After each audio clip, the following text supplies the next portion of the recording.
آخر کون ہے یہ ڈاکٹر یونس؟ بنگلہ دیش کے نوجوانوں نے عبوری حکومت کے لیے جس ایک شخص کا مطالبہ یا یوں کہیے شرط رکھی ہے، اسی سے ان کی وطن سے محبت، ہوشمندی اور مستقبل سنوارنے کا عزم اور میرٹ کا انتخاب دکھائی دے رہا ہے۔ ڈاکٹر محمد یونس بنگلہ دیش میں موجود گرامین بینک کے بانی ہیں، جنہیں 2006 میں مائکرو فائنانس بینک کے ذریعے لوگوں کو غربت سے نکالنے پر نوبل انعام دیا گیا تھا۔ بات ہے 1972-73 کی، جب چٹاگانگ یونیورسٹی کے فائنانس ڈپارٹمنٹ کے پروفیسر محمد یونس نے غریب عوام خصوصاً خواتین کو خط غربت سے نکالنے کے لیے چھوٹے قرضوں مائکرو فائنانسنگ کا ایک اچھوتا پروجیکٹ پیش کیا۔ نام تھا گرامین بینک، مطلب دیہاتی بینک۔ محمد یونس اپنا پروجیکٹ لیے ہر حکومتی دروازے تک گیا، ہر بینک اور بینکار سے مدد مانگی، لیکن کسی نے حامی نہ بھری۔ تب محمد یونس نے فیصلہ کیا کہ وہ خود ہی کسی ایک گاؤں سے اس پروجیکٹ کا آغاز کرے گا۔ اپنی جیب سے 800 ٹکا اور دوستوں کی مدد سے 3000 ٹکا جمع کر کے 1974 میں گرامین بینک کی بنیاد رکھی، جس کی نہ کوئی عمارت، نہ ملازمین، بس ایک قلم اور رجسٹر اور 3000 ٹکا۔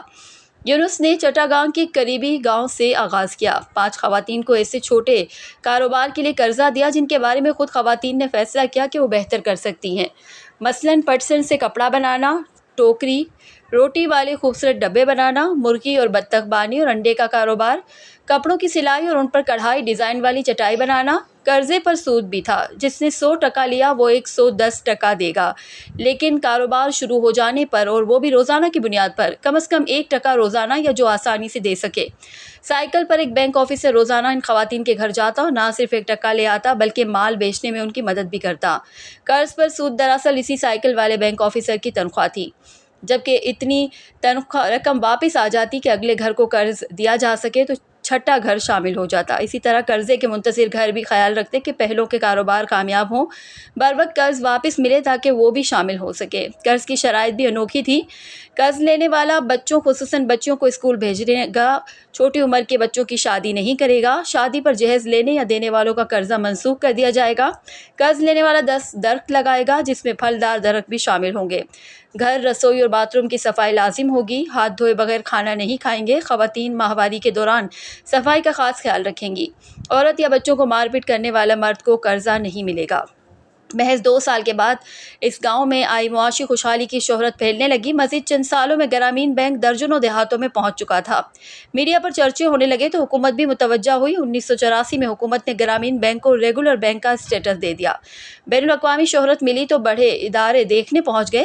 ورلڈ بینک نے اس ماڈل کو گود لے لیا اور 64 ممالک میں اس ماڈل کو نافذ کرنے کے پلان پر عمل شروع کیا۔ اس گرامین بینک سے مستفید خواتین نے بنگلہ دیش کی صنعتی ترقی میں اہم ریسورس کا کردار ادا کرتے ہوئے صنعتی انقلاب کی داغ بیل ڈالی۔ دنیا کی تقریباً ہر بڑی یونیورسٹی میں گرامین بینک کو بطور کیس اسٹڈی پڑھایا جاتا ہے۔ 2006 میں پروفیسر ڈاکٹر محمد یونس کو مائکرو فائنانسنگ کے ایسے شاندار ماڈل پر نوبل انعام سے بھی نوازا گیا۔